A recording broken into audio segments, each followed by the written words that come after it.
Well, good evening and welcome to Queer News Tonight. This is the world's first and only LGBTQ plus daily evening television news, broadcasting live and then available on demand. And we are available on all smart televisions, including Roku, Apple Television, Android TV, Amazon Fire TV, and of course, YouTube and Facebook. It's time to queer up the news. It's Tuesday, September 27th, 2022, and we are live and literally out of the closet and into the headlines. So many of your important stories we're going to tell this evening on Queer News Tonight.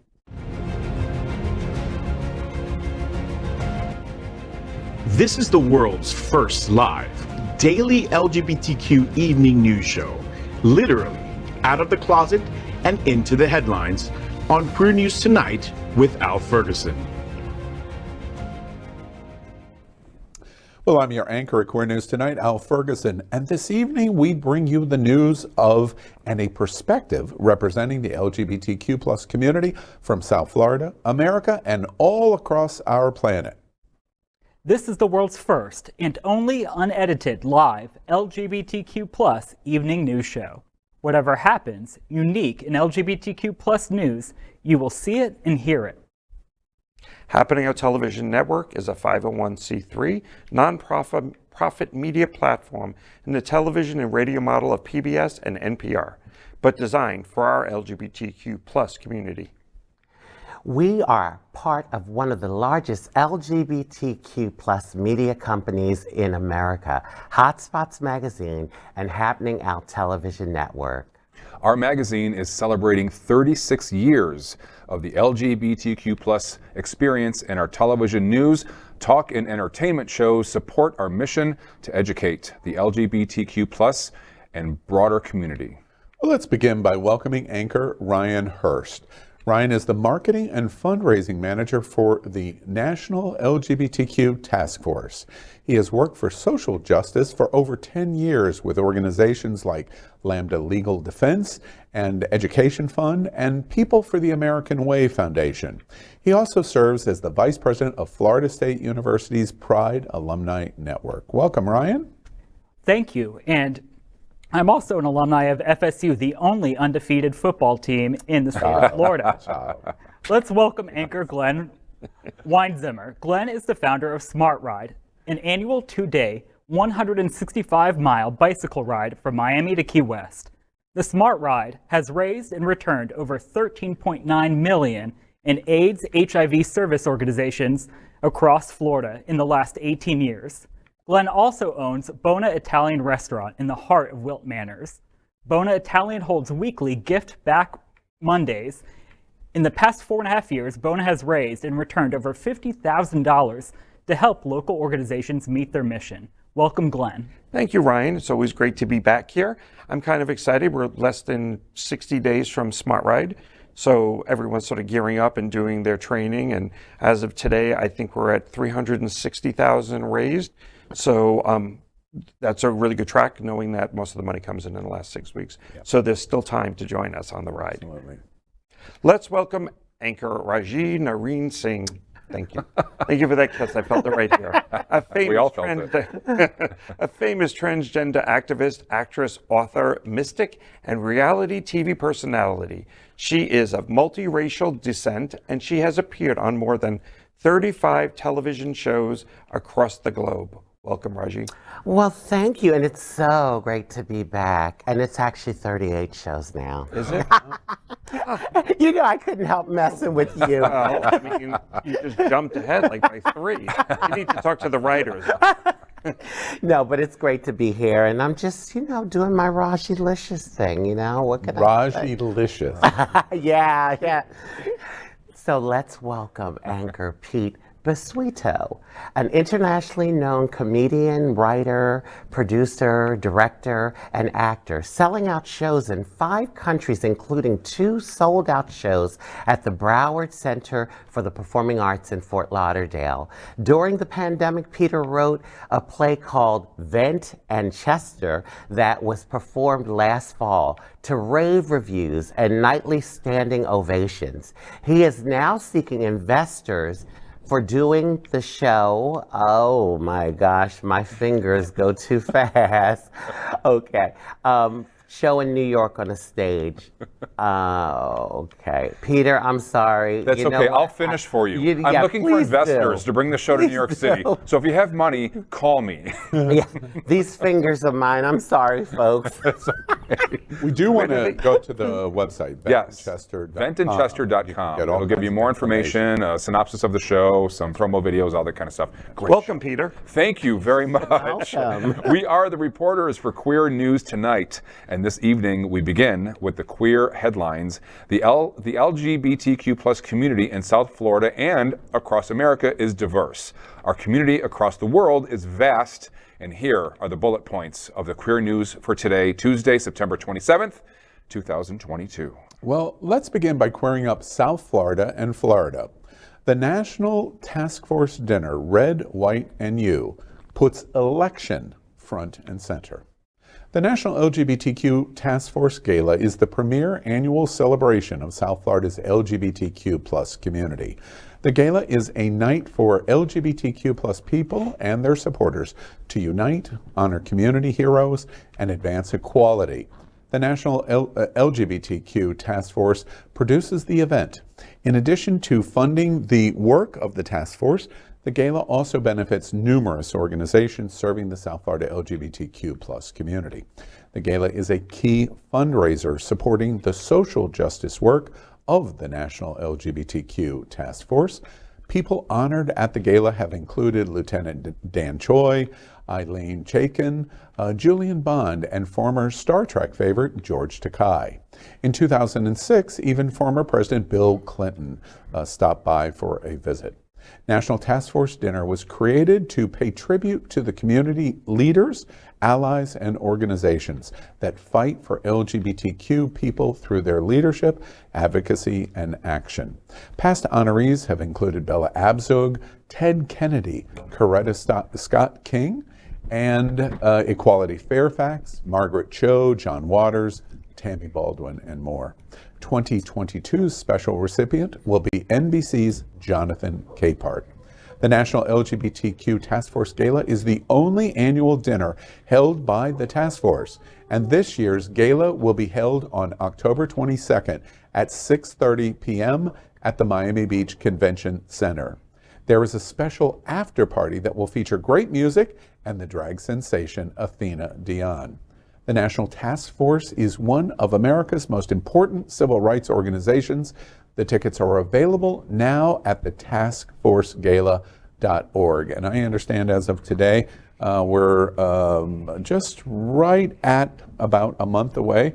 About 75% of all of the tickets are already sold. That's right. We're less than 30 days away. We're super excited for it.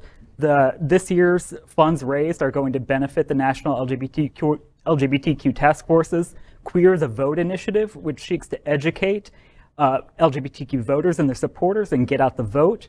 And a significant portion of the funds are also going to be donated to the LGBTQ Plus Equity Fund, which is a new joint partnership between the National LGBTQ Task Force, our Fund Foundation, and the Miami Foundation. Yeah. And I'm really proud to say that as of this year, 26 years, between the Task Force Gala and our partner, or our sister event, Winter Party Festival, we have donated more than $3.3 million back to LGBTQ organizations in South Florida. Ryan, before we move on, make sure that you explain to everybody, because they might not be completely clear of this unique partnership between the National Task Force, our fund, and the Miami Community Foundation. Explain what it's designed to do and what it will accomplish. Absolutely. So what it's designed to do is the first of its kind partnership that we just launched this year. It's designed to support local LGBTQ organizations that are supporting the South Florida LGBTQ community that might not have access to the resources that a national organization like the Task Force does.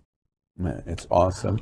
Anyone been to the task force? Yeah, I have. Yeah, I've been 2 times definitely, maybe 3. I don't remember, you know, because I drank so much. Yeah. I didn't remember where I was. There's the advocacy. There's the need, advocacy. right? Exactly. Actually, it has been 3 times because I had a waiter who refused to serve me. He served everyone else at the table on every course but me. And it was still in the room. Bitter party of one. Yes. Why is ready? You thought I bought a discount ticket for the way I was treated that year, but no, I absolutely love that event. Yeah. It is so well done, and last year was fantastic. Yeah. So I'm looking the forward to going production value of the dinner is just simply amazing. We participated last year, Hotspots Magazine and Happening Out. We're very excited to announce that we're participating in sponsorship of the National Task Force dinner.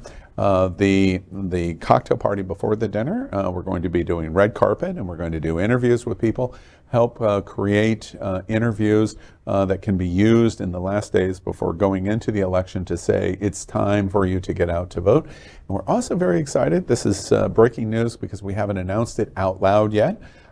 We are going to be doing a special broadcast of Queer News Tonight at the National Task Force dinner. Wonderful. So Wow. this entire show we're doing right now is going to be coming from the Miami Beach Convention Center in support of the incredible mission of the National LGBT. I did have a Task question Force. for Ryan, because a lot of the effort is going towards elections, and I remember having a conversation with SAVE that we have so many people registered, but how do we activate them to go vote in the LGBTQ community? That trying to get people registered isn't the issue anymore. It's actually how do we get them out there, you know? Yeah, absolutely. I mean, I think one of the issues is getting people excited and motivated to vote, and realize that their vote actually has power, that they have a voice, and that it actually makes a difference. I think we're seeing that in our current climate throughout here in South Florida, that when LGBTQ people don't show up and don't use their power and their voice, bad things happen. So is that what you're finding, that there's a lackluster in our community? Do you feel like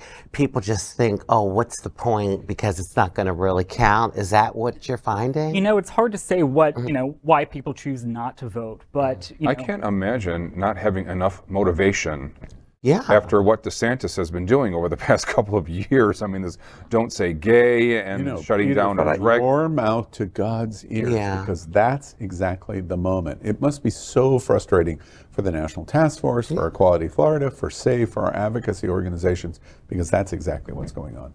There is an apathy that in the course of the move into the national dinner on October 22nd at Miami Beach Convention Center to the election on November 8th, I think that the branding is absolutely on point.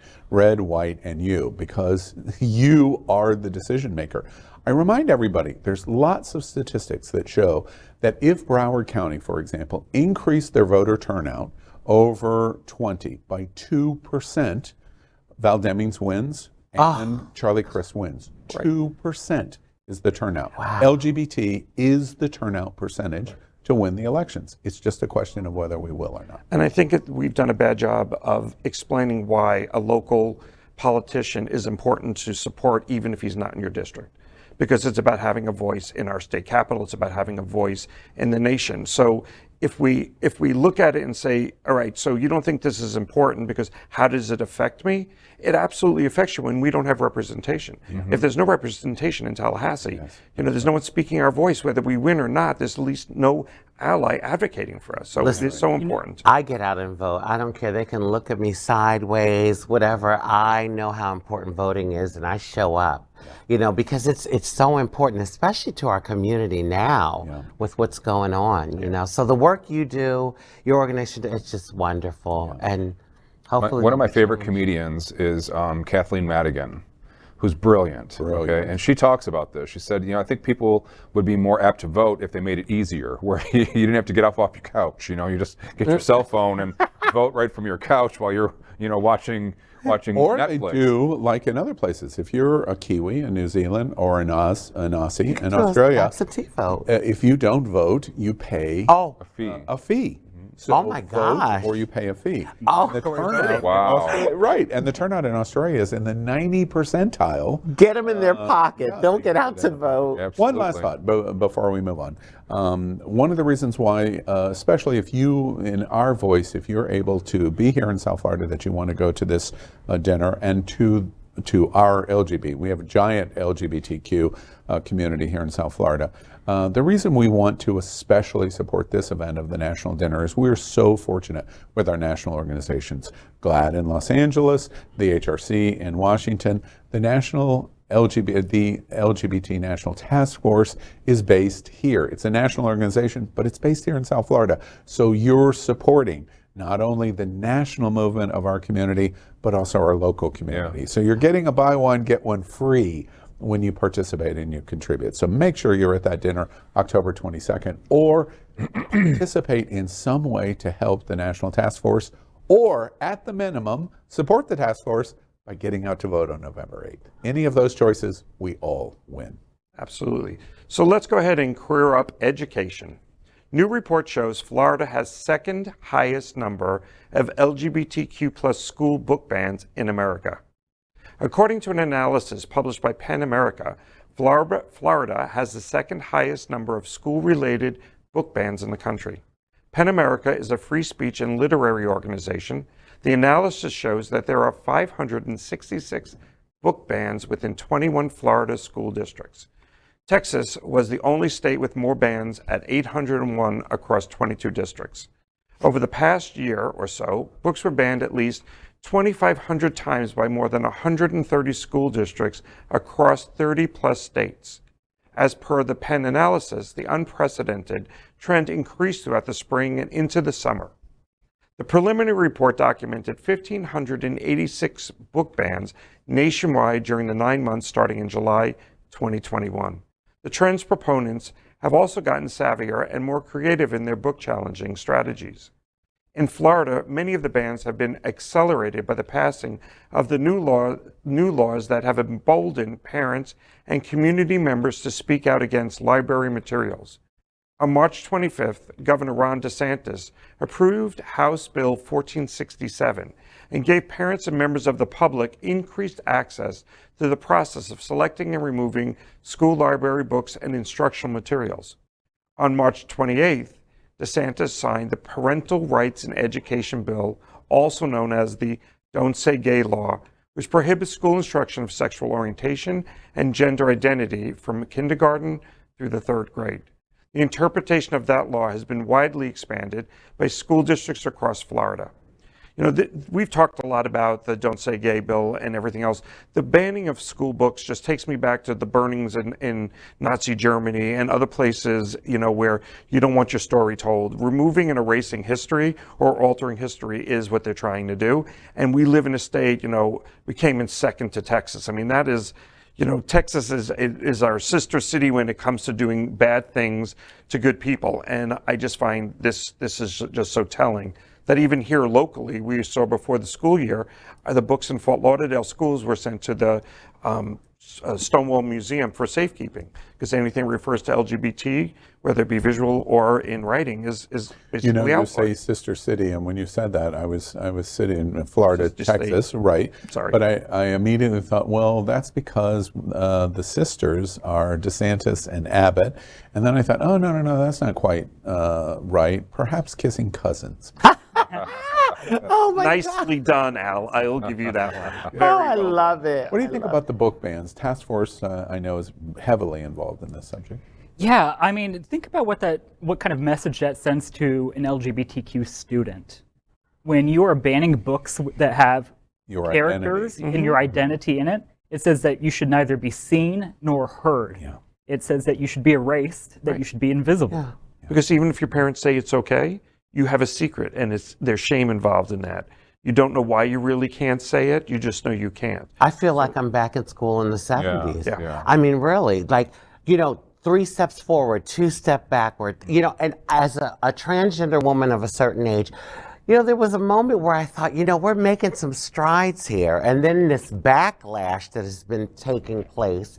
And, you know, if you're a gay little boy or a lesbian little girl or a transgender kid in school, and yeah, like you had said, your parents might love and support you, but then you're at school and you're a topic that isn't allowed to be talked about.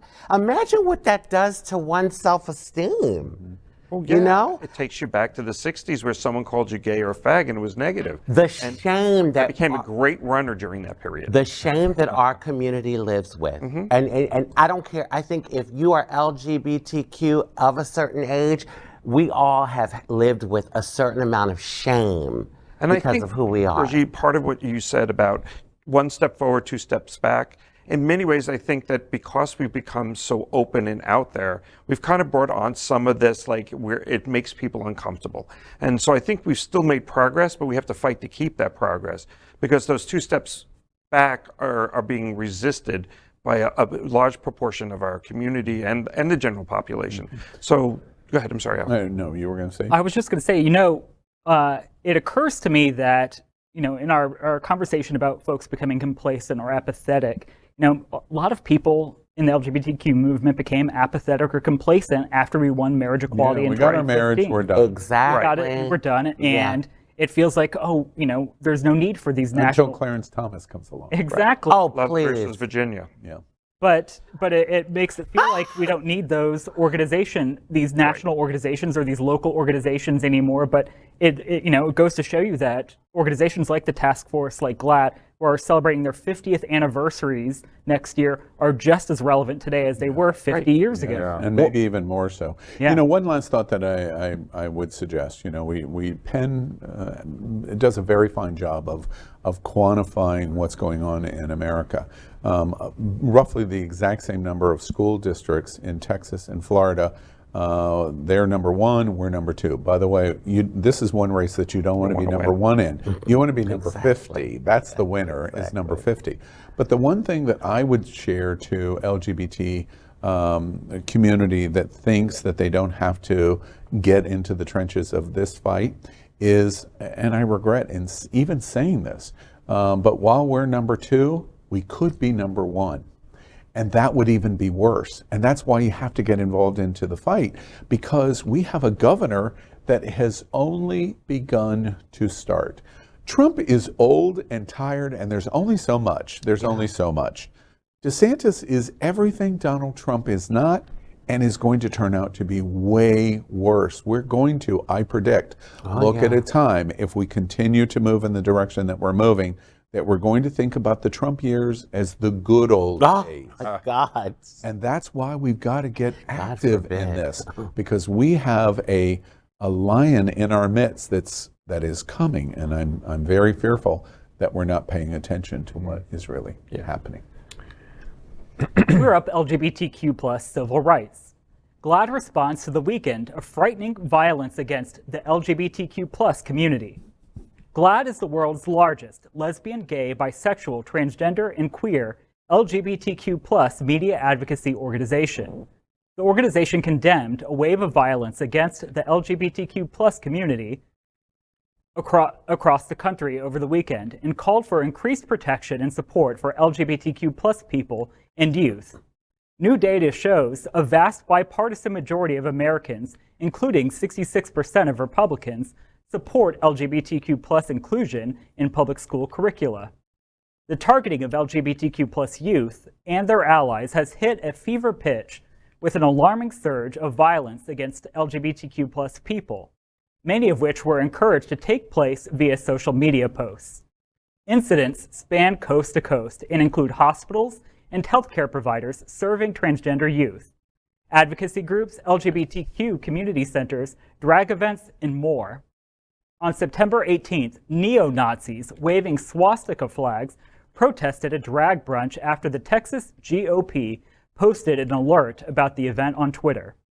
On September 24th, a drag story hour was met with protests and support of counter-protesters after extremists threatened to, quote, dress like ninjas and beat the librarians to death, end quote, if the event continued. This happened in Minnesota. On the same day in Florida, the Pride Community Center of North Florida was vandalized and a threatening note was left by the perpetrator. Many more such events took place across the country. Rising anti-LGBTQ censorship in schools has also hit a historic peak this year, with at least 93 anti-LGBTQ school policy bills filed. And this is a direct result of the policy actions that we saw that we were just discussing. When you tell people that a group is bad, they are evil, they are other, it makes it okay to do anything to them, including violence. Yeah, I always say it starts with law. If you have a law that has consequences as to like how you treat a particular population of people, that's where it starts, because if there's no protection legally, then anyone can do anything, and there's no consequences. Eventually, once the law has been set in place, then hopefully it trickles down into society and people get with the program. But if there's no protection and there's laws against our community, then, you know, what are the consequences for people when they want to act out against us? I'm curious. The GLAAD statement, I think, is very powerful, and it's sobering for us, for them to connect the dots. Wait, you're thinking about this in Florida, but this is not a Florida phenomenon. It's going on in Minnesota and Wyoming, and. I'm curious to the point that you just made. A lot of the rhetoric violence that is the drum that's being beaten is against the trans community.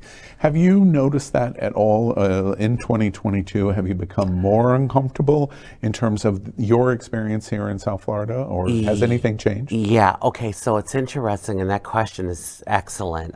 Okay, so 10 years ago, when I would leave my house, I felt like I had to put on my war gear. Like, it was more like people were like, oh my God, like deer in headlights when they saw me. And I just felt like it was a combative type of thing. Well, then there was, you know, the shift, and there was some progression going on, and me going out in public wasn't as hard, like going to the market or the gas station or the post office. But now I am noticing that here and there, I tend to feel the energy, like the way people look, like the looks of disdain. It's not as bad as it was. So I think like the progression is still there and it needs to be acknowledged. But at the same time, it's scary, because could it revert? Could it go back to where it was, and even 10 years ago, 15 years ago, 20 years ago? So yeah, I have noticed it. And I think people become brazen when there's like rhetoric and there's, you know, fire, for lack of a better word, under a particular thing, movement, or a particular mentality. People get brazen with their hate and discrimination, because it like called January 6th. Yeah, exactly. I'll never understand, as long as I live, I will never understand people's preoccupation at how other people live their lives. I don't get it. Like, when I'm 80 years old, I don't want to look back at my life and say, I've spent my entire life trying to change everybody else. I want to concentrate on my own life, you know? How did you feel after you turned 80? Well, fortunately, I was prepared because he gave me 5 years notice on it. You're like, why now? Right, Tell him you're like, why? I'm like the sour grapes. There's good news. I'm sorry, go ahead. I think what's really interesting for you, Rajee, is that you're actually in a safer, more inclusive environment as a community that we live in. We may live in a state that's not accepting, but we all live in a community that is more accepting and more understanding, and yet you're feeling that here. Imagine being in Alabasta, Alabama, you know, or seriously, or Gainesville, or somewhere in the other state of Florida. It's interesting you say that, because I just got back from Fort Walton Beach, Destin, Florida. I went to a conference there. And one of the people that went on the conference, they grew up in Panama City, which is an hour away. And we had an afternoon free. We had gone to morning workshops. So she kept bugging me to like, let's go to Panama City. She wants to see her hometown. Well, let me tell you, I mean, Fort Walton Beach, Destin is a little touristy, so I didn't feel as like, oh my God, but I was getting the looks and like you could feel the energy. But when we got into Panama City, you're talking about Panhandle. And yes, so definitely, I do not take living in South Florida for granted. If you're going to live in this state, you know, so. I want to remind us, there's some good news in this report. First, you hear the reporting, and every report, every survey, every poll comes to the same conclusion. It's roughly 2 to 1. This report that GLAAD talks about 66% of Republicans support LGBTQ in schools in support. Right. That's 2 to 1. Remember, 2 to 1 are supporting you. What that reflects is we are dealing with a powerful minority. The powerful minority is ginning up. Ron DeSantis and Lindsey Graham's and the Nebraska senator and are the ones that are, and Tucker Carlson, are ginning this up. It is a minority, however. They're just a super loud minority. There's good news in that it is a minority. But in that minority, we must remember our history. In the 1930s, Glenn and I have talked about this so many times, all of the statistics, all of the brightest minds have said Nazism was not the majority thought in Germany. They were just the loudest, most powerful voice, and they got more power and more power and more power, and then they squelched any opposition to them. Where are we watching that today? 80 years later, we're watching that in Donbass, in the Ukraine and Russia, where they're going in to say, let's have an election to see if you want to leave. And by the way, the guard that's standing next to me with the machine gun, here's your ballot. Oh, that's what's happening in minority Italy voice. Just elected a fascist leader. Yes. And the last time that party was in charge, they eliminated Democratic votes. Yes. They got elected democratically, but then took that power and all through Europe, you saw that before World War II, where we had these fascist governments going in, and they were the minority, but they had the power. So it's the good news and the bad news. The majority, even in Republicans, support us, but we have to make sure that we stand up against this minority voice, because if we don't, they embolden themselves to get stronger and stronger to the point where we won't be able to stop. It's like cancer. Like it starts, it's a little bit and then spreads. That's what comes to my mind. It's a great transition for you, because let's talk about a cancer in the story you're getting. Yes, to tell. definitely. Queer Up politics. No kidding. Donald Trump demands we keep our country gay, quote unquote. Okay, video of Donald Trump saying that we should keep our country gay, quote unquote, has gone viral, getting over 1 million views on Twitter. He was speaking at a rally in North Carolina this week in support of candidates he endorsed in the midterm when he probably tried to reference, quote, make America great again, end quote, but failed fabulously. The viral video shows Trump making frog-like sounds and saying, quote, remember I was going to say to use an expression, we have to keep our country gay, but it's not. I mean, for some reason, it's just not great anymore, end quote. People had fun mocking Trump on Twitter and agreeing that the country could stand to be quite a bit gayer. Though the crowd standing behind the former president didn't visibly react, anti-Trump social media users reveled in the blunder. One user wrote sarcastically, quote, Trump wants to keep our country gay. I am so happy that Trump has come out as an LGBTQ plus ally, end quote. Filmmaker Jeremy Neuberger wrote, quote, we have to keep our country gay, Donald Trump. So then he is against DeSantis? Don't say gay initiative?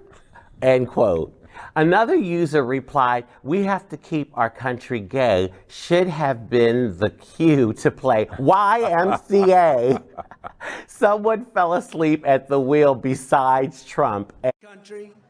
Remember I was going to use an expression, we have to keep our country gay, but it's not, I mean, for some reason, it's just not great anymore, and we can name those. Yeah. Oh my God. Okay. I think it's time for him to just go out to pasture. I mean, I really do. I'm so sick of him. And do you think, I'm almost wondering, like, do you think he's going to try and run in I hope he's disqualified from. I'm hoping he'll be in jail by then. Well, listen, now I guess maybe I'm a little jaded when it comes to that. I'm like, they're going through all this stuff. Are they really going to do anything? Like, do you think America would put a former president in jail? Like, would we really do that? Yes. Yeah. Yes. Okay. Well, see, the thing that I'm concerned about is this guy has been investigated for many, many, many years, on many different occasions, many different reasons, and he's still walking around. It's like, why? What is it going to take to get this guy behind bars? It's called stealing classified documents being in your desk at Mar-a-Lago. Okay, but you don't think, and I'm just playing the devil's advocate here, you don't think that he's going to be able to weasel himself out of it like he's weaseled himself out of everything else that he's been in? No, they've got him. Well, that's good to know, Al. Got him. Well, let's hope so. Now, it's a question of how quickly it will happen, but they've got him. Here's the thing, though, and gosh, I feel so selfish in saying this. At least over the next 2 years, certainly over the next year, do we want this bumbling idiot, or do we want Ron DeSantis? Oh, dear Lord. Because he's the buffer to Ron DeSantis. And he's going after the same demographic as Trump. Oh, there's no question. Because he knows it's sizable. Steroids. He knows it's sizable. And so it's really terrible. Do we want this terrible to prevent this maybe even greater terrible? Well, that's why we need to vote. I don't think we have an either or. I think this is a yes and situation. Where we're going to have both. Right. You think? But we're just talking about like the raid of Mar-a-Lago. We're not even talking about the January 6th situation. Either. Mar-a-Lago is literally in every opinion of people that are in the know say it's a slam dunk. It's a slam dunk. He can't get out of this because he violates the law regardless of anything else. Oh, all I have to do is think that it is declassified. Excuse me, Mr. President. The question is not whether it's a classified document or not, although it is. The question is, you kept federal documents that you legally cannot do. That's the law you broke. It had nothing to do with this classification. And also, by the way, it's ultimate top secret secrets.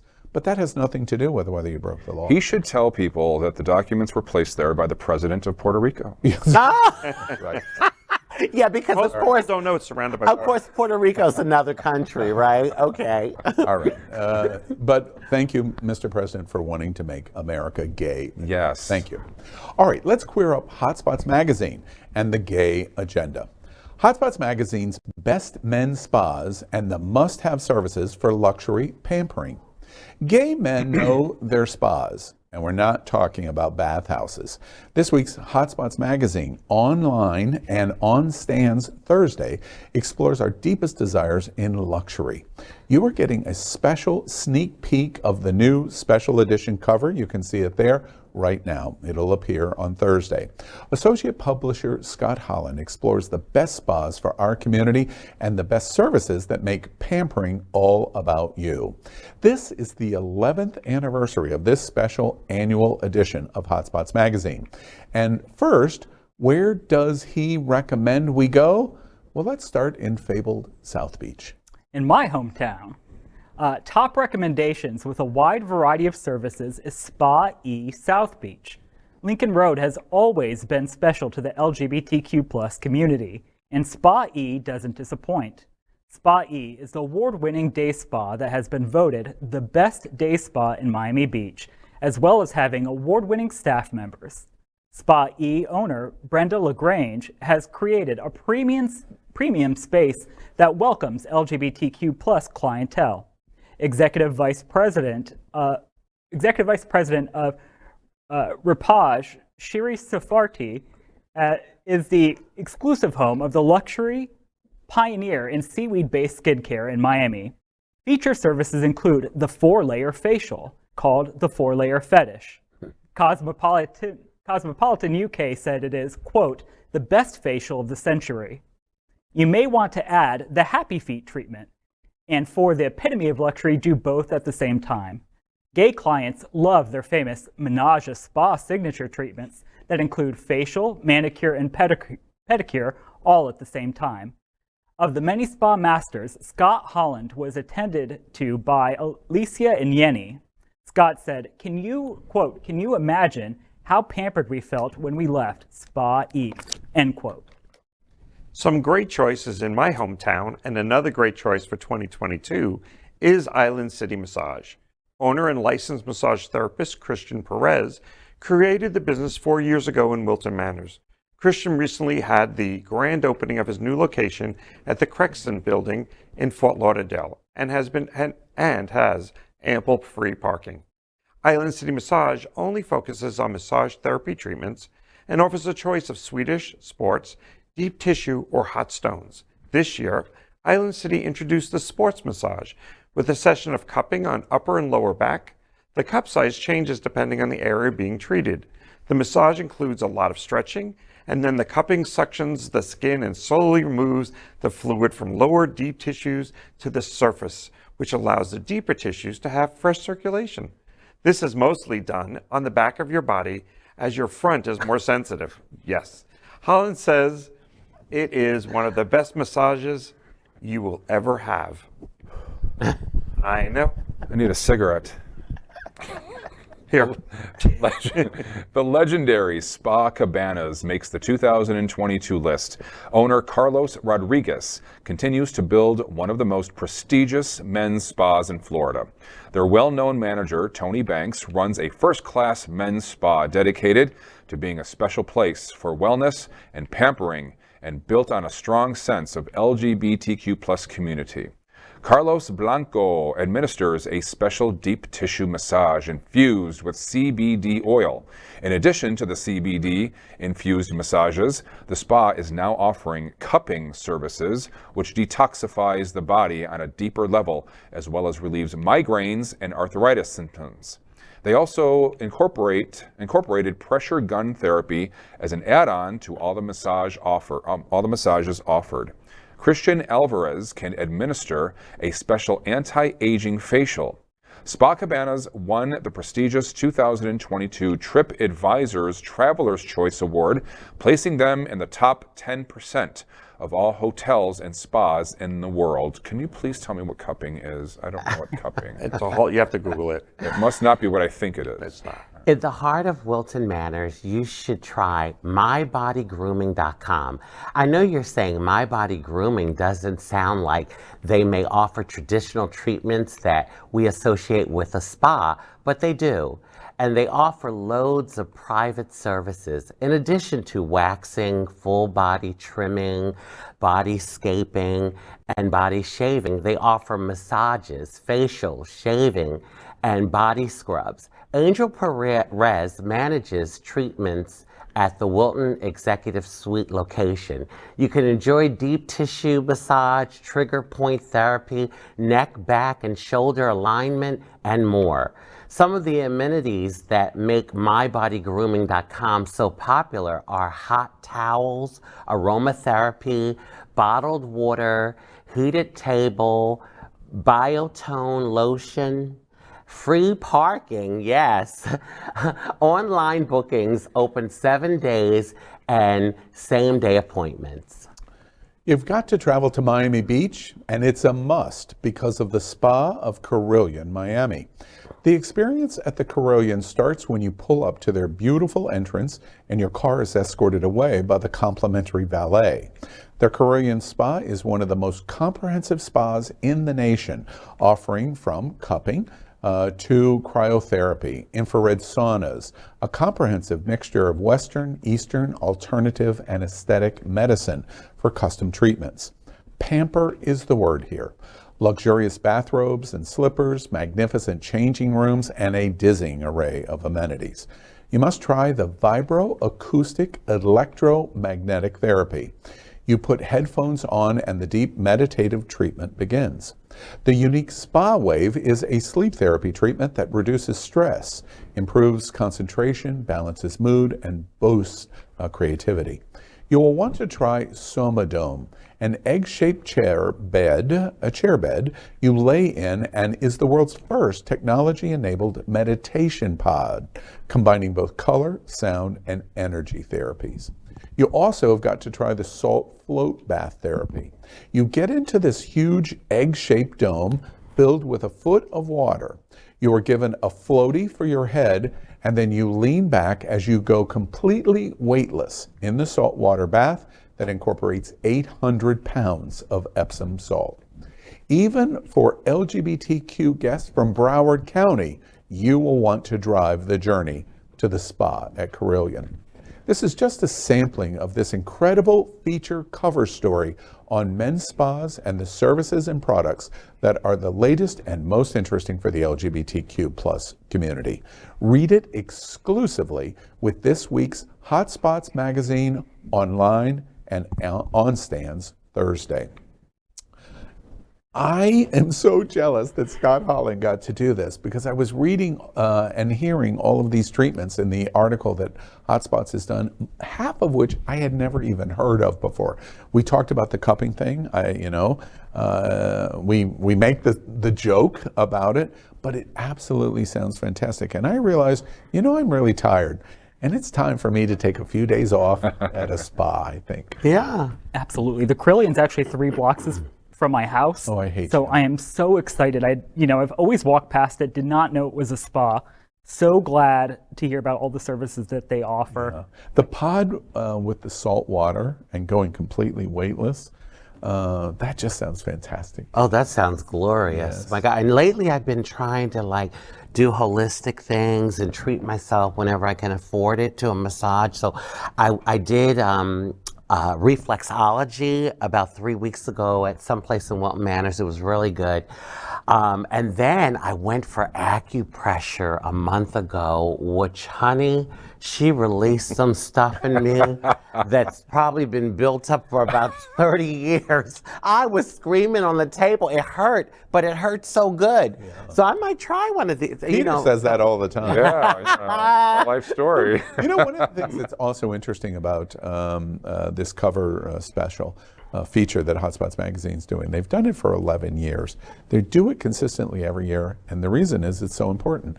I read a report one time at a cruise line. I had access. I was sitting in a focus meeting. It's interesting for gay men.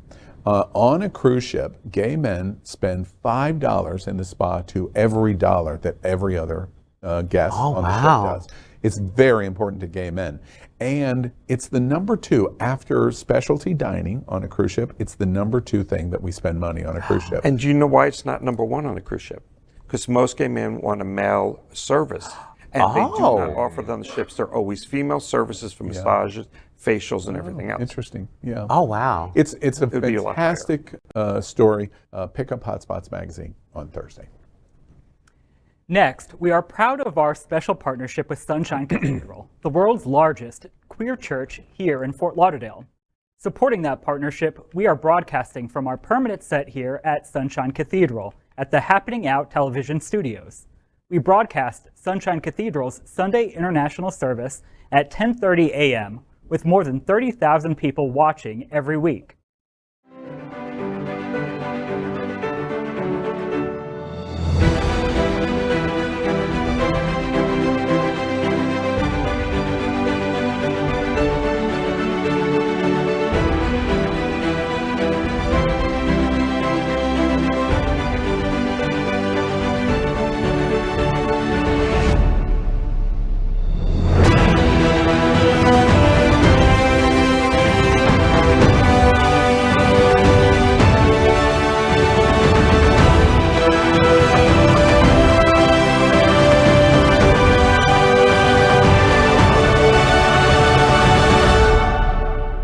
I'm Nick Matheny from the University of Miami, and Sunshine Cathedral is my queer church.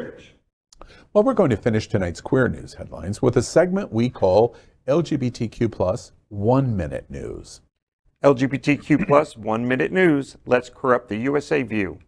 From LGBTQ+ news partner, The Advocate, and writer Christopher Wiggins. Radicals are turning LGBTQ pride flag into a Nazi symbol. Jewish and LGBTQ+ communities and voters just weeks away from casting ballots in November in Rockford, Michigan are outraged by an online post by a school board candidate An image posted by Rockford School Board candidate Craig Ladyman on Donald Trump's social media network, Truth Social, shows pride flags distorted into SWAT stickers. Grand Rapids area Fox station WXMI reports. Above the post, Ladyman asks, quote, "Like my new pride flag?" End quote. Ladyman told the station he got the image from a posting from far-right British actor Lawrence Fox, who had shared it earlier this year around Pride Month. Read more at advocate.com. LGBTQ plus 1 Minute News. Let's queer up religion. From LGBTQ plus news partner Christian Post and writer Samantha Kamen. Church of England bars Desmond Tutu's lesbian daughter from leading his funeral. The Church of England has barred the late Archbishop Desmond Tutu's daughter from officiating her godfather's funeral because she is in a same-sex relationship. Mufo Tutu Van Firth is an Episcopal priest and the goddaughter of Martin Kenyon, one of the first men to take a COVID-19 vaccine in the United Kingdom. The 92-year-old died earlier this month. A friend of Archbishop Tutu, Kenyon, requested that Tutu Van Firth conduct his funeral. The Diocese of Hereford turned down the request because Tutu Van Firth is in a relationship with a woman. Read more at christianpost.com. LGBTQ plus 1 Minute News. Let's queer up politics. From LGBTQ plus news partner LGBTQ Nation and writer Alex Bollinger. Pete Buttigieg slams Ted Cruz and Texas Republicans for attacking his family. Out Secretary of Transportation Pete Buttigieg called out Senators Ted Cruz and John Cornyn and Texas Governor Greg Abbott, all Republicans, for their attacks on LGBTQ plus rights, asking why they think that they are qualified to judge and tear apart LGBTQ plus families and take trans kids away from their supportive parents. Journalist Evan Smith interviewed Buttigieg for over an hour, during which Buttigieg talked about how happy his family and his husband Chasten and their 2 kids makes him, and said, quote, "It's puzzling to me that anybody would want to tear that up," end quote. Read more at LGBTQnation.com. LGBTQ plus 1 Minute News. Let's queer up the LGBTQ plus civil rights. From LGBTQ plus news partner military.com and writer Patricia Kim, the leading gay rights group in the U.S. military is shutting down. The research institute and advocacy group named the Palm Center, which spearheaded the efforts to repeal Pentagon policies that barred LGBTQ plus troops from serving openly in the U.S. military, will be shutting down on September 30th after 24 years of research and more than 65 studies. It is an independent organization with roots at the University of California, Santa Barbara. The center was instrumental in researching and publicizing the LGBT military personnel under Don't Ask, Don't Tell, quote unquote, a Defense Department policy that sought to protect LGBTQ plus service members. Read more at military.com. LGBTQ plus 1 Minute News. Let's queer up drag culture. From LGBTQ plus news, partner out and writer Taylor Henderson. Drag race star Cornbread announces cancer diagnosis on social media. RuPaul's Drag Race star Cornbread, the snack Jate, shared with her fans on Sunday that she has been diagnosed with cancer. The 30-year-old drag queen took to social media to share the news that she has adenocarcinoma. Is that right? Good. Which is a type of cancer in the small intestines. The post says, quote, "I'm 100% fine and everything is in the early stages, so I'll be back to my normal self in no time. Absolutely curable," end quote. She also advises fans to go to the doctor regularly and that she'll be performing again in no time. Read more at out.com. LGBTQ plus 1 minute news. Let's queer up gay culture. From LGBTQ plus news partner Queerty It's 2023 calendar season as Irish bring in Hot the Farmers. The Irish Farmers Calendar 2023 is here, and it is undeniably queer. This calendar issue marks the 13th installment of the popular timetable. It features hunks of agricultural charm, hailing from Offaly, Mayo, Dublin, Wicklow, and Kilkenny, along with their four-legged friends. This is the rare instance we can get behind some agro energy. The calendar creator, Ciara Ryan, said, quote, "So far, this has gone down a treat with fans, and we see new orders coming in every day from all over the world. It is great to see the calendar has universal appeal," end quote. There are also a few two-legged friends, lest we leave out the ducks and chickens. Read more at queerity.com. LGBTQ plus 1 minute news. Let's queer up entertainment. From LGBTQ plus news partner Them and writer Abby Montiel, Queer as Folk is canceled after just one season. The Queer as Folk reboot has reached an early end. Peacock recently announced that the Russell T Davies and Stephen Dunn series had been canceled after one season. The LGBTQ plus drama, which was a reimagining of the Davies 1999 series of the same name, followed a group of queer friends in New Orleans dealing with the aftermath of a nightclub shooting. Like many recent reboots, Queer as Folk made a point of assembling a more diverse cast and exploring more inclusive queer topics than in the past, such as gender fluidity and disability. Read more at them.us. LGBTQ plus 1 minute news. Let's queer up drag culture. From LGBTQ plus news partner Pink News and Emily Chudy. Michelle Visage shared touching adoption story as she raises money for charity. Michelle Visage, Ross Matthews, Carson Kressley, and Jeffrey Bauer Chapman hosted an event in Los Angeles over the weekend for the adoption and fostering agency Extraordinary Families, which works with LGBTQ plus parents and children. The event saw lunch dates with Matthews and Kressley auctioned off, and Visage shared that she had lived in a foster home before being adopted.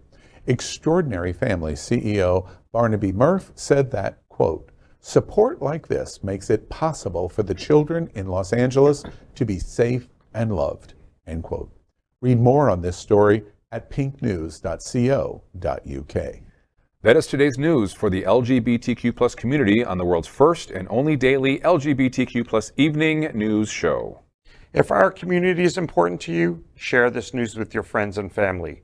Are you, like most of America, part of our very large television audience, watching this live LGBTQ plus news broadcast right now on Roku, Apple TV, Android TV, and Amazon Fire TV? Queer News Tonight is the only live LGBTQ plus digital television show in the world that is, quote, out of the closet and into the headlines. We need your support.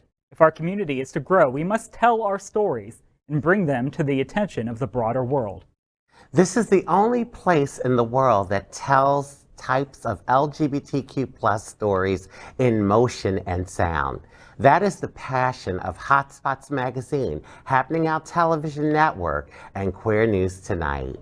I'm your anchor, Al Ferguson, and on behalf of these LGBTQ plus reporters, the anchors of Queer News Tonight, including Ryan Hurst, Glen Weinzimer, Rajee Narine-Singh, and Peter Bisuito. We will see you daily at 8 p.m. And to our LGBTQ plus world, we wish you good night. Good night. Namaste.